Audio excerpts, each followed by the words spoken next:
Yeah? You're waiting. Wow, that's strange. You don't want your coffee? Come. I'm done.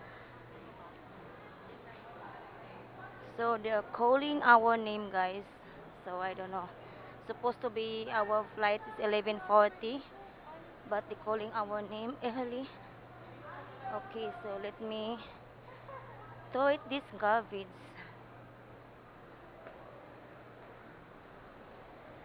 Okay. Thanks.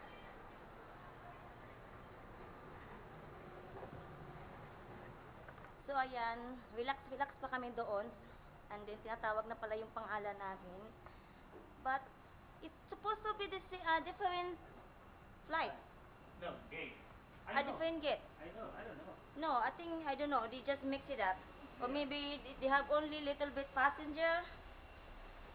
I don't know, but it's leaving in 15, 40 minutes. Kasi akala, But it's good if you leave on time. akala namin mamaya pa yung flight namin. Do that.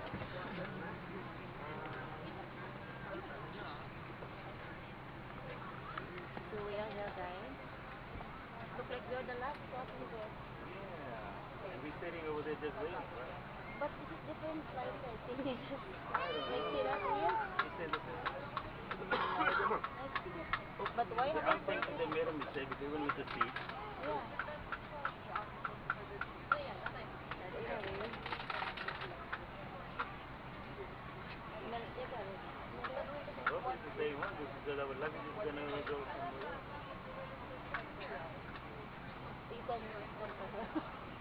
If we're gonna have, we need to wait there.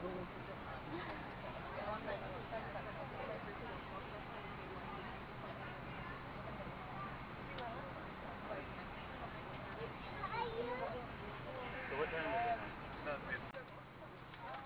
So we paid for the extra seat, and this is what you get. We should stay together in the same plane, right? Yeah.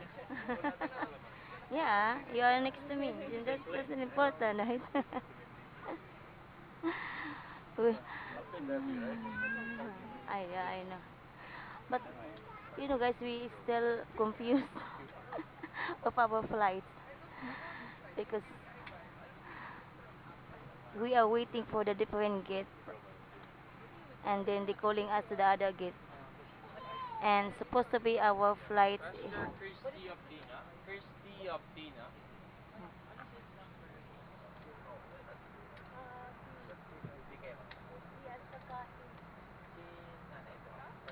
She made the change because I'm supposed to be there. Passenger Kirsty of Tina po. Kirsty of So we Tina. are supposed to be there.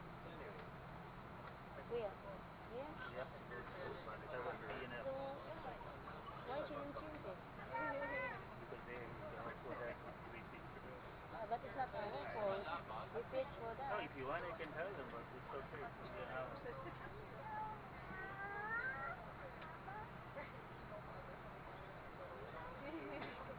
Actually, guys, nagbayad si Harry ng extra seat para daw makatalipan yung lupo. Pero, ayan, as usual, hindi na yung stay mo, So, ayan. Okay lang naman. 1 hour lang naman yung flight namin. For your full attention to the cabin crew in front of you. Ayan, ano sa tayo? This is your seat belt. To fasten, insert the metal tip into the buckle and tighten the belt by pulling on the buckle strap. To unfasten, lift the metal flap. Place the mask over your nose and mouth with the headband tightly around your head and breathe normally. It is normal for the mask not to fully inflate after activation. Place your own mask first before assisting others under your care. Your life vest is under your seat. To use it, slip it over your head like this. Clip on the waistband and pull it tight. At the exit before leaving the aircraft, pull the red tag to inflate life vest. Do not inflate your life vest until you are at the exit, as this would slow down the evacuation flow. Your life vest has an oral tube for further inflation. The light comes on upon contact with water, and here's a whistle to attract attention. Should the need arise, there are fire extinguishers inside this aircraft. Operation of the device is placarded on the equipment itself. So fun.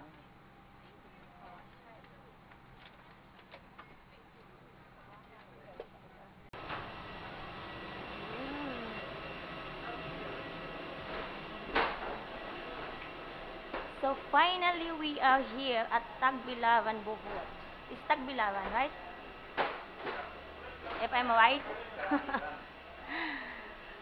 Alright.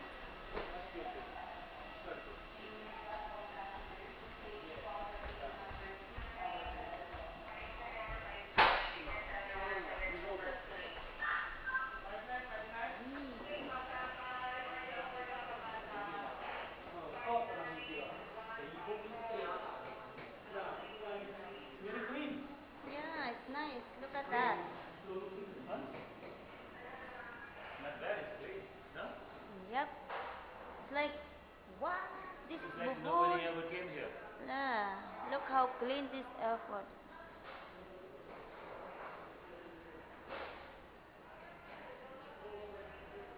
Welcome to Bohol, Jano. Oh, thank you. Thank you. You are here at Tagbilaran, Bohol. Ayan pa, kami yung unang lumabas. Kasi malapit kami sa exit.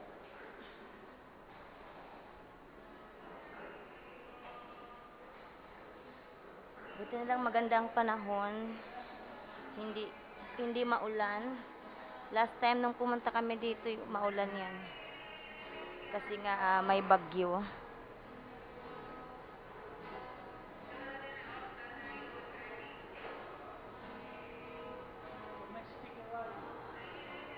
Yeah.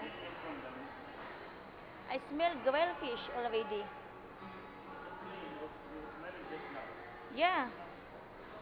Yung plane na sinakyan namin, guys. Mabaho siya. Iwan ko. Yeah. Parang mayroon kaming naamoy na iwan. Parang amoy toilet siya. Parang sumisingaw. Tapos amoy sigarilyo pa. Para kayo nahihilo talaga ako. Ito lang yung sinakyan naming AirAsia na naamoy ko talaga. Sumisingaw. Parang sumisingaw yung toilet nila. And then, nakaka-disappointed kasi and then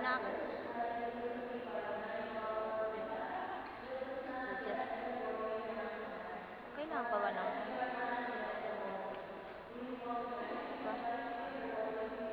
still need that ano? I don't know. What they checking out?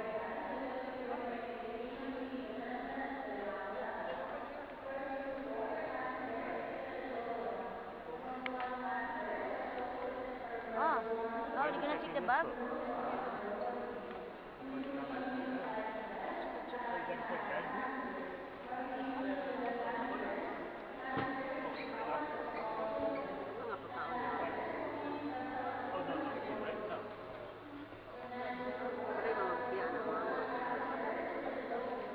Kasi ba to?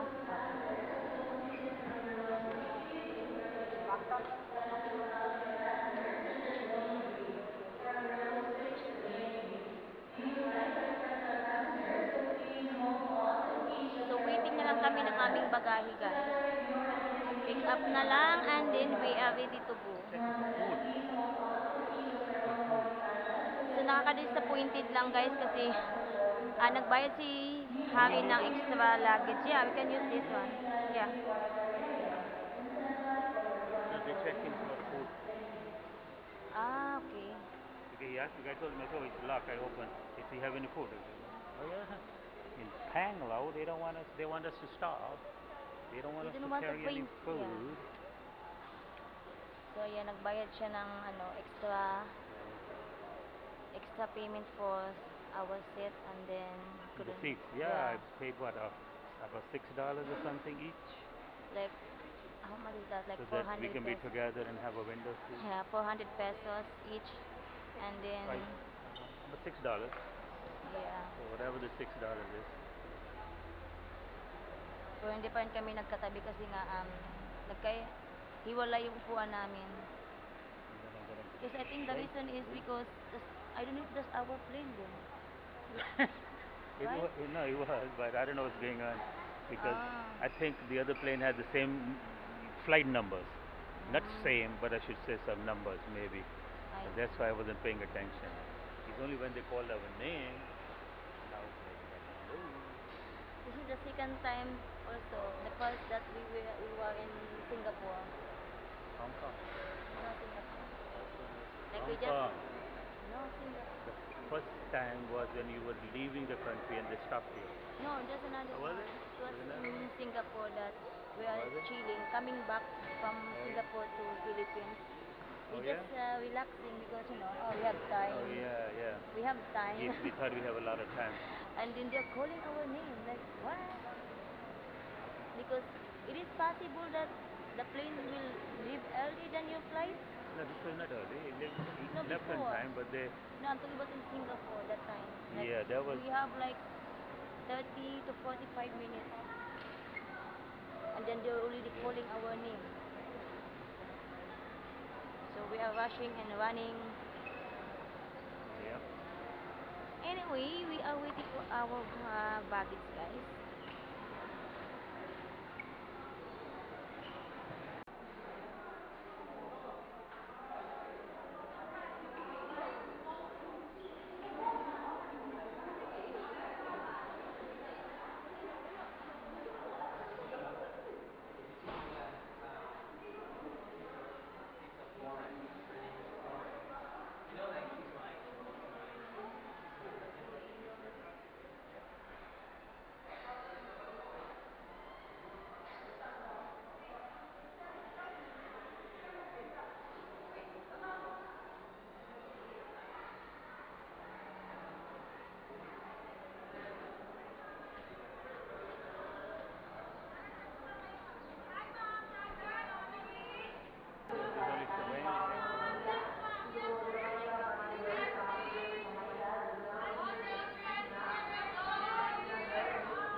Yeah. Last time they decided to carry from the hotel. How much? How much? 600 they say. What? That's crazy price. Okay, let's move. I don't know. Yeah, you're going to. Yeah, you're going to. Which hotel? Okay.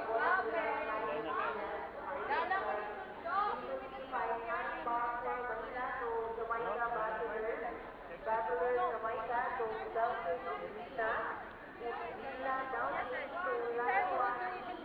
dito. Up here, no? Nowhere?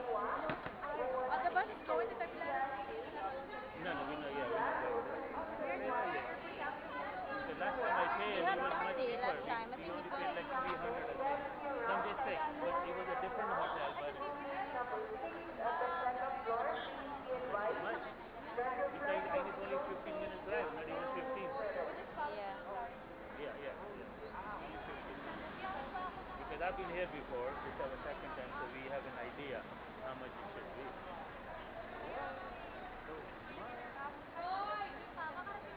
Better to get it from them because they're cheaper then.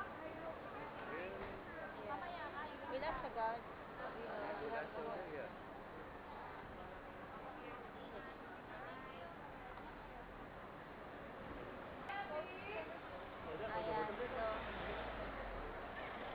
lang tayo guys ng taxi. So, kasi taxi dito sa airport, 600 ang singin nila. So, that's the standard rate. So, I thought they had bicycle here, but looks like they don't have. But I think the last time when we came here, Outside. So which way we go? Thank you. Thank you po. Ban na lang, ma'am. No, man, too much. They're robbing me over here. I'm from Manila and I thought Manila is a scam. This over here is more scam. They want 600. 600? Yeah. That's minimum rates are here. I know, that's what I'm saying. So I'd rather go there. Pay them. Because they told me it's 200 over there. Because I called the hotel, they say only 200. I'm not going to pay this kind of price.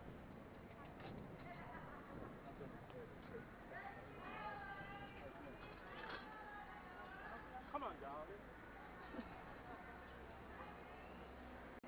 So ayan guys, sa mga pupunta dito sa Bohol, ayan, kapag wala kayong sundo, ayan, kasi ang taxi nila talaga dito, ang rate nila, standard rate is 600 pesos. From here, in the airport to your hotel. So, kung gusto mo nang makamura ka, pwede kang sumakay ng tricycle, which is, Which way for tricycle? Tricycle. No, you guys charge too much money. Where's the tricycle? No, tricycle, look, you guys very so 250 lang ang tricycle. Mas maganda mag-ano na lang ng tricycle kasi 250. Where are you? What's the name of your hotel?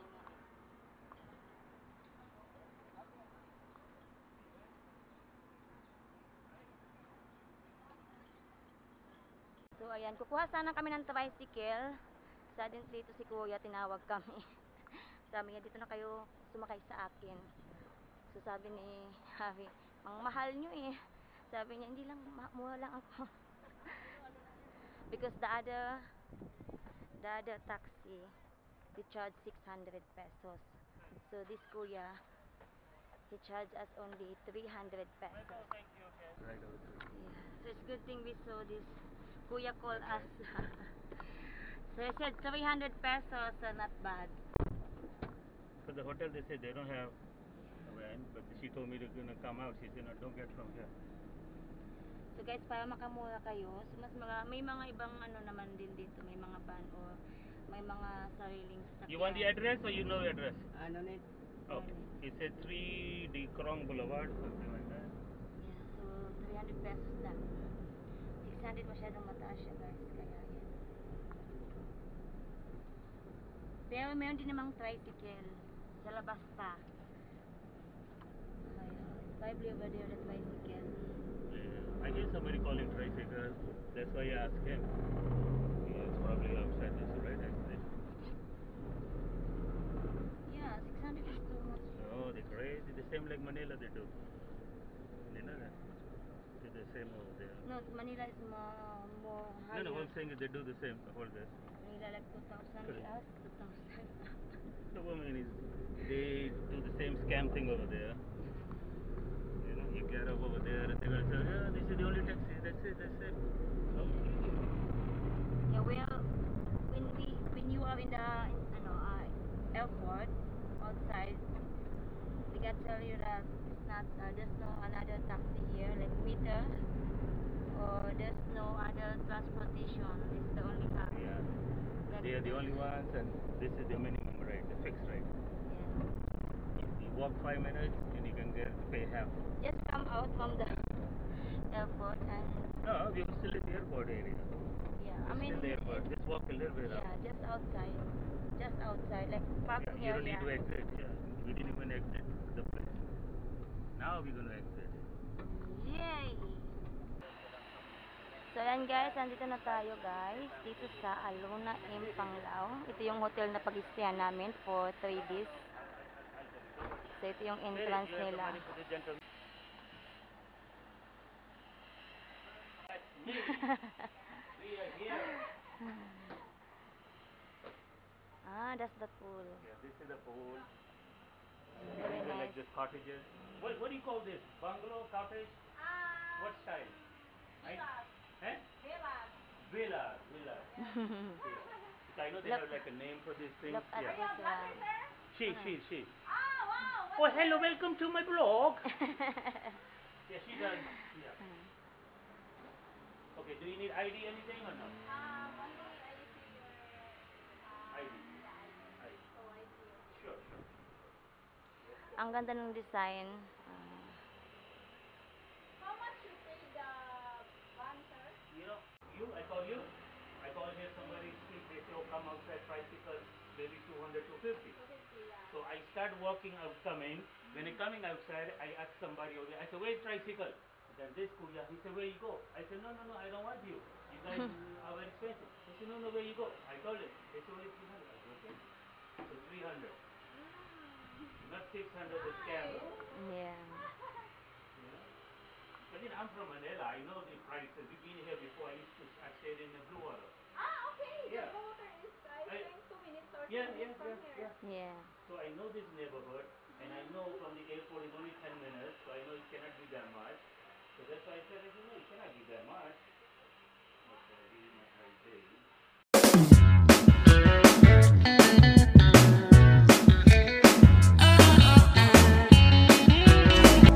When you look my way, it gave me shiver. It's like I've waited all my life. When you said my name